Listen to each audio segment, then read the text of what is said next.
Bonjour à tous et à toutes, ici Nicolas de Montréal. On est mardi après-midi. C'est un peu la fin de la journée, c'est une journée grise aujourd'hui, mais je suis heureux d'être de retour à Montréal. Ça fait plaisir d'aller voir ma famille à Québec, mais l'endroit où je me sens le mieux, l'endroit où je vibre le mieux, c'est chez moi. Dans mon appartement du 29e étage au centre-ville de Montréal. Et oui, vous entendez ce bruit, cette énergie, c'est fou. Chez mes parents, chez mes sœurs, on entend les petits oiseaux. Mais ici, j'entends pas vraiment d'oiseaux. Si je me force, peut-être que je vais en entendre un, mais c'est surtout le bruit de la ville. Les autos, les camions, les ventilateurs. Je dois dire que ça m'inspire. J'aime ça être ici, comme ça se peut pas. Et moi, je suis pas du genre à voyager. Je veux pas vraiment voyager. Je peux aller un peu à Québec, comme ça, mais je suis pas certain que j'aurais plaisir à aller très loin. Je suis tellement bien ici. Je suis tellement bien dans mon centre. Et je pense que c'est important de rester dans son centre. Alors, c'est un début de semaine qui commence assez occupé. J'ai à peine eu le temps de travailler sur mes recherches, sur mon travail personnel. J'ai eu trop de demandes hier. Hier, j'ai eu beaucoup de demandes, mais en même temps, j'étais fatigué, donc j'ai pas eu le temps de tout faire. Et aujourd'hui, vous voyez, là, je viens de terminer. Il est près de 3h30, 4h. Ben, j'ai même pas terminé, en fait, j'ai encore d'autres choses à faire, mais je pense que je vais prendre un petit moment pour travailler sur mon projet personnel. J'ai acheté un nouveau thème WordPress spécialement pour mon nouveau site web. Je vais bientôt vous donner l'adresse, mais pas encore. Je veux garder encore un peu de mystère et de surprise et je veux travailler mon concept avant de le rendre public. Et je me suis acheté un nouveau thème WordPress dans le style Material Design. Le Material Design, c'est le style qui a été créé par Google. C'est un style qui est tellement bien fait qu'on voit à peine qu'il est là. Sur les iPhones, sur les sites web de Google et sur beaucoup d'autres sites web, vous pourrez voir ce style, le Material Design. Et moi, j'aime beaucoup, je trouve ça très efficace. Et c'est dans cette optique que je veux créer mon nouveau projet. Donc, après une semaine ou deux de travail très très intensif, j'ai réussi enfin à créer une étude de cas, celle de Joanne Lazur, dont je vous ai parlé déjà. Et ça a été tout un travail, et je vois que ça va me demander beaucoup de travail faire toutes les autres, mais Joanne Lazur, c'était quand même un gros morceau, parce que ça fait 8 ans qu'on travaille ensemble, et je ne voulais rien oublier. Et pour elle, je fais presque tout l'aspect graphique. Les logos, les publicités, le site web, la mise à jour du site web, les photos, la vidéo, les réseaux sociaux, l'animation des réseaux sociaux et plus. Et donc, je ne voulais rien oublier. Et je lui ai donné le texte pour son approbation et elle a été très, très enchantée. Elle m'a dit qu'elle était justement ça tombait à point pour elle. Ça l'a beaucoup aidé elle-même dans son processus. J'ai hâte de voir en quoi, parce que il semble qu'elle soit, elle aussi, tout comme moi, à la croisée des chemins, dans un moment où c'est le temps de se regrouper et vraiment de regarder toutes les options, de mettre tout sur la table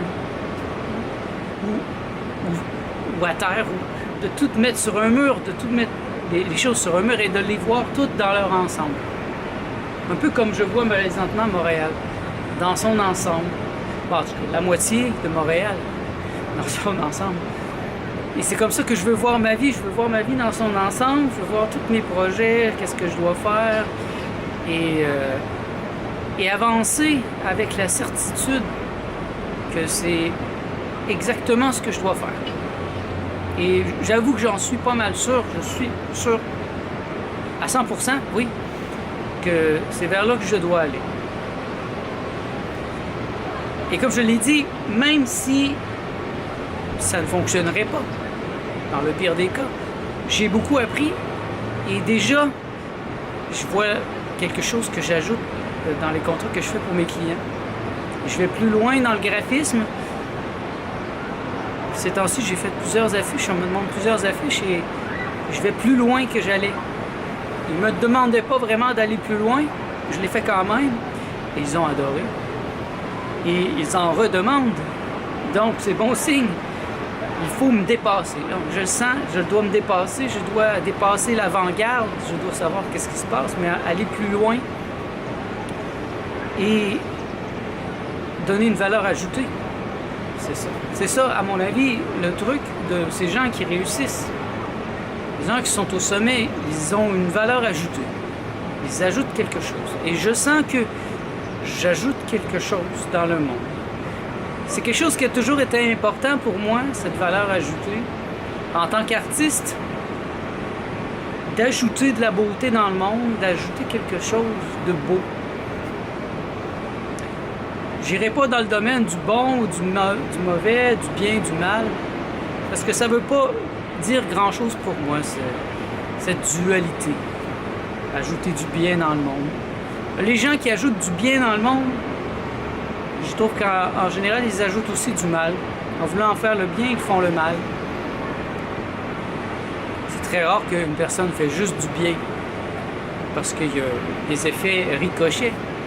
Comme ces gens qui sont allés en Afrique, et puis là, ils vont creuser un puits pour que les villageois d'un petit village puissent avoir de l'eau. Et ça fonctionne bien, ça attire plein de gens de la population des alentours avec leurs animaux, et soudain, le puits se tarit ou le puits est empoisonné. Alors tous ces gens qui étaient là, eh bien là, ils sont pris au piège. Ils ne savent pas quoi faire, ils ne savent pas comment se faire un puits. Donc au lieu d'enseigner à ces gens comment faire leur propre puits, je dis pluie parce que là, il commence à pleuvoir, parce que je me demande si mon appareil est au bon endroit, mais leur propre puits ou leur propre énergie. Donc si on n'apprend pas aux gens à être des adultes, si on les traite comme des enfants, bien, ils demeurent des enfants. Et moi, je veux simplement avoir une valeur ajoutée. Que mon passage sur la Terre ait amené de la beauté. La beauté, c'est gratuit. Ça ne sert à rien. La beauté, c'est juste là. Et quand on a la sensibilité pour la voir, cette beauté, je trouve que ça donne une signification à l'expérience de la conscience humaine. En tout cas, pour moi, ça donne beaucoup de signification à ma vie, la beauté. Et dans mon expérience psychédélique, dans mes 3 dernières d'ailleurs, la beauté est extrêmement importante. Je suis entré en extase à quelques reprises parce que je ressentais la beauté. La beauté, c'est très important. Et donc, je pourrais être conscient que mon passage sur Terre aura ajouté de la beauté. Et c'est ce que j'ai fait depuis que je suis jeune, en fait, depuis que j'ai commencé à faire de la bande dessinée, faire de la peinture. C'était toujours d'amener de la beauté, sans prendre part nécessairement au monde comme un politicien ou des gens qui sont dans l'action, dans le feu de l'action. C'est pas ce que je suis. Donc pour moi, la contemplation est très importante. D'avoir du temps de contemplation, contempler la beauté. Et j'en ai eu beaucoup cet été. Là, j'ai l'impression que c'est en train de recommencer mon travail. Parce que là, déjà cette semaine, j'ai eu peu de temps pour moi-même. Je souhaite tantôt pouvoir avancer un peu dans mon nouveau site web. Je l'ai déjà mis en place, j'ai mis mon WordPress. J'ai ajouté des plugins, j'ai travaillé légèrement le menu, mais là, il va me rester à créer les pages. Et le gros du travail va demeurer encore là de faire des études de cas. Et après, ben, c'est de tout réviser, que le site soit parfait, mais qui est encastré dans des réseaux sociaux aussi, qui font en sorte que les gens viennent. Parce que c'est beau faire un site internet, mais si personne vient le visiter, on n'est pas plus avancé. Et donc c'est un gros travail. Mais c'est mon travail. Et si je le fais pas pour moi-même, comment puis-je me vendre aux autres, leur montrer que je suis capable de le faire? Et si je le fais passionnément pour moi-même, eh bien, c'est la recette du succès. C'est ce qui a fait que j'ai pu commencer à travailler tard, peut-être vers 33 ans, et ne pas avoir de problème. Beaucoup de gens auraient pu avoir de problèmes avec le curriculum vitae que j'avais. Moi, mon curriculum vitae, c'était baccalauréat en administration, terminant à 24 ans. 10 ans plus tard, aucun travail. Aide sociale, rien. J'avais un gros trou. C'était incroyable. Donc, je ne vois pas comment j'aurais pu aller voir des entreprises pour me trouver un travail normal. Et je pense qu'ils auraient ri de moi. Ou ils se seraient méfiés. Ils m'auraient dit qu'on n'engage pas des losers ici. Tourne prendre ta bière. Tourne têter ta bière. Et par chance, pendant ces 10 années trous, où j'ai techniquement pas participé à la société, eh bien, j'ai été très productif au niveau de la création, de la créativité, du site web, publier mes propres livres, les mettre en page moi-même pour sauver de l'argent. Et donc, par des ressources d'imagination infinies, j'ai développé un paquet de talents qui m'ont positionné à un endroit que peu de gens sont positionnés. Et je me suis positionné à côté d'André Moreau et de son éditeur. Et là, j'ai cherché à ce qu'il me donne des contrats de création des livres d'André. En tout cas, c'était scanner ses livres et les mettre sur Internet. À l'époque, c'était lulu.com. Amazon n'était pas encore aussi facile. Et j'ai mis 40 livres d'André Moreau sur lulu.com. Et c'était du travail, beaucoup de travail. J'avais mal aux yeux. Il fallait scanner ces vieux livres. Et après ça, les transformer en format texte. Et après ça, les vérifier parce que les programmes de transformation en format texte n'étaient pas encore super développés. Donc, il y avait plein de coquilles, plein de lettres qui n'avaient aucun rapport. Et ça m'a donné un coup de pied au derrière, une force d'action pour commencer à avancer. Et là, j'ai rencontré Joanne Lazur. Joanne Lazur a été une de mes premières clientes. Elle était au bon moment, au bon endroit. Et vous voyez, ça a continué.